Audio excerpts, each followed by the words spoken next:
do you not think that when an 82-year-old man is arrested for posting something on Facebook, that is not a form of censorship? Well, it depends what he posts, doesn't it? It depends if it's legal. Well, what did that 82-year-old man post? One simple question.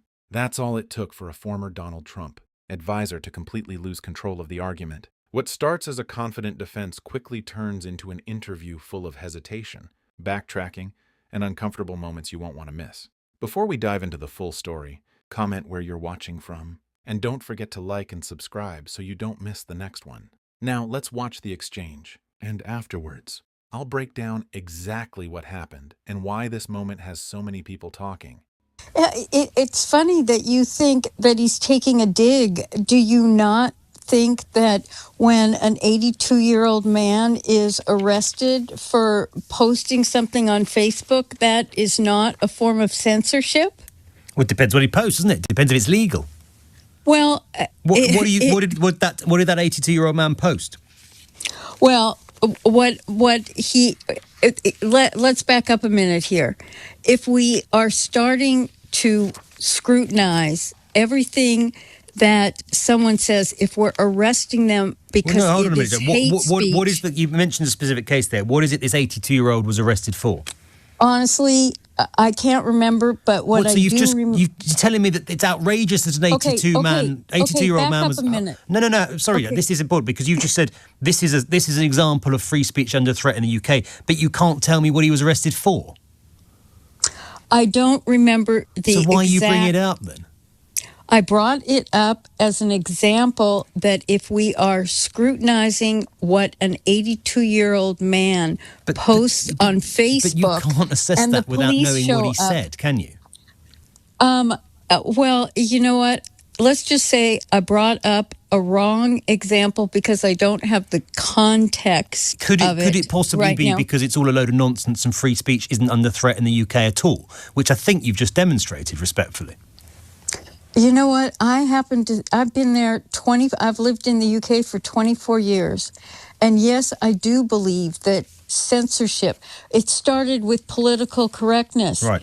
And as political correctness moved from accusing people of microaggressions and then people getting triggered over what somebody said, it has been a form of putting a speech straitjacket on people. So what can't you say in the UK right now without being arrested that you think people should have the right to say? You know what? That's a very good question. It is. Thank you.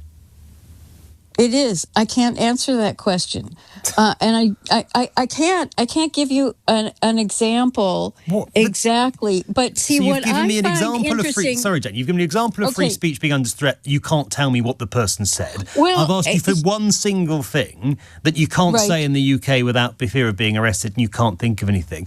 It's because Britain still is a country, compared to the United States, by the way, where free speech absolutely exists and always will. Well, we both see it differently then. But you can't give me any single point of evidence whatsoever to back up your idea. Why don't you give me an example of how free speech still exists and censorship is not there? Because you don't get arrested by the police for saying anything that isn't incitement or hate speech in this country. People are free to express their opinions. People are free to give their views. We do not have a police state in this country, unlike, I might say, the way that the United States is going under Donald Trump.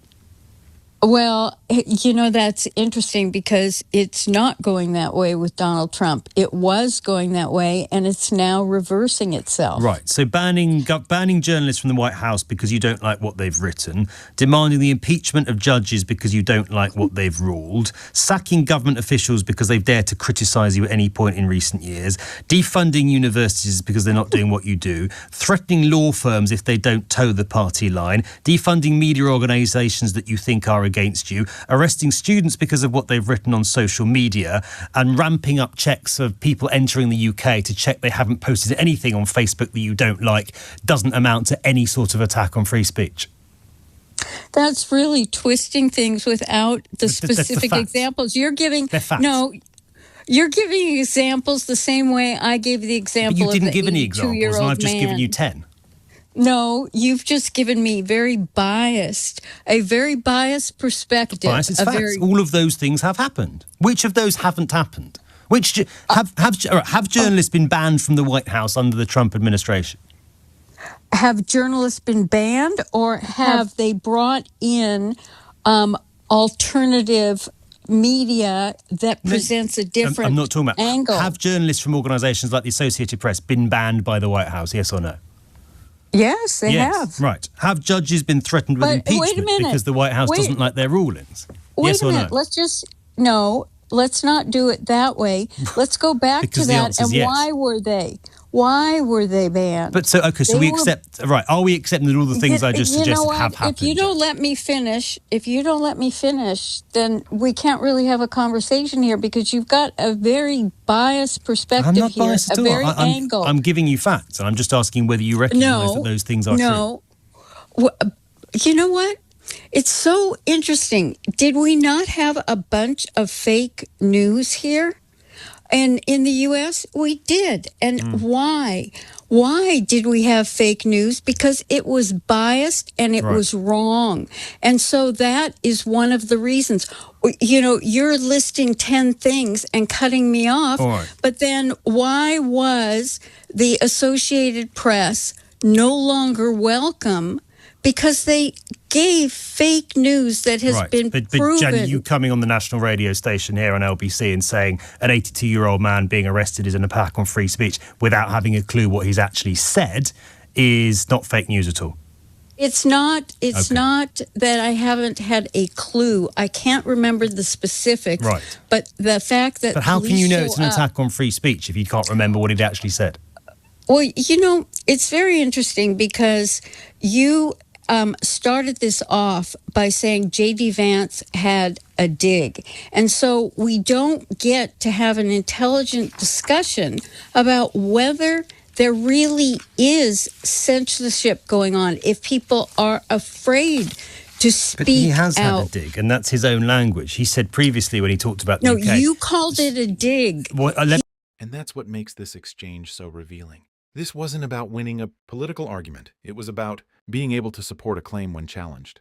When the presenter asked for a single clear example, the argument quickly began to unravel. Whether you agree with her broader views or not, if you're going to make a serious claim on national radio, people are naturally going to expect evidence. And when that evidence never arrives, it's hard to convince anyone who's still on the fence. The interview also highlights a bigger lesson in political debate. Confidence alone isn't enough. If you make a bold statement, you need to be ready to back it up with facts and specific examples. Otherwise, even the strongest talking points can lose their impact in a matter of seconds. That's why this moment has attracted so much attention. It wasn't necessarily about changing anyone's political beliefs. It was about how quickly an argument can fall apart when it isn't supported under questioning. But that's just my take. What did you think? Did the presenter ask fair questions? Or do you think the guest deserved more time to explain her position? Let me know your thoughts in the comments below. If you enjoyed this breakdown, don't forget to like the video, subscribe for more political commentary, and turn on notifications so you never miss the next upload. Thanks for watching, and I'll see you in the next one.